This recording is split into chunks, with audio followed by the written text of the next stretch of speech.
So let us look at the new character, if there is one. Let me scroll back a decent ways. Whoa! Ah! New character. Okay, wow. Character for 5.8. Ineffa. Electro. She's a robot? I could imagine this being Fontaine because it really reminds me of one of the control robots in Fontaine. But I know it's not because now I'm observing the background that I haven't done in the past. Boom Boom Thunderwave. Throughout Tevat's history, humankind has made many attempts to mimic the complex... Oh, geez, it's a lot.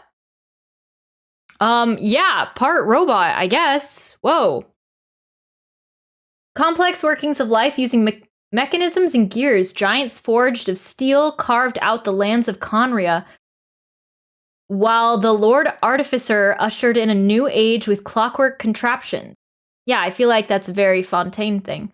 Perhaps through the eyes of some maniacs, humans themselves are no more than machines built of bone and flesh. If we turn our gaze to creators outside humanity, if the boundaries are drawn at creations beyond mere machinery.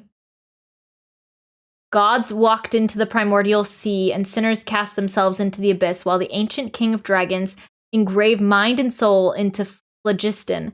Maybe it was done out of compassion or ambition, perhaps even the pursuit of eternal sovereignty, or a desire to rebel against fate. Compared to that supreme wisdom and power, this workshop is not but a patchwork paradise cobbled together by a lonely child. Compared to that magnificent destiny and design, Ineffa was created as the vessel for no such lofty expectation. At least on the eye of her reactivation, her purpose is simple, to serve as a companion. Oh, wait. Yeah, they did mention a place in Nod Krai that was like a workshop. She's cool, though. She looks a little... Her cold expression, but... she looks cool. Ineffa. I feel like in Nod Krai, we're going to be getting into some weird shit. We're going to have, they said, a spaceship somewhere in the live stream. And then we have like fairies and robots and the Harbingers. Oh, yeah. It's weird. She really reminds me of a Fontaine sort of contraption. First, you must acknowledge that Ineffa is the very best robot in the world. Then you need to respect Ineffa's opinions and decisions. Also, you need to accept that the no, that's not right. Accept that Ineffa has the final say in everything she does. I know in Ineffa's external deployment and support agreement. It's been several years since she left. I wonder if she's still following her own path. Did Mother feel the same way when I left on my journey?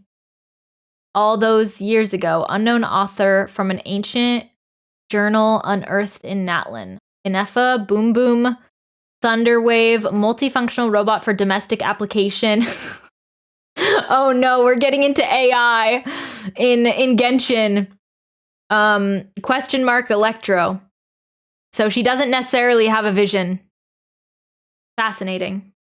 But it's weird that she's being introduced not with Nod Krai.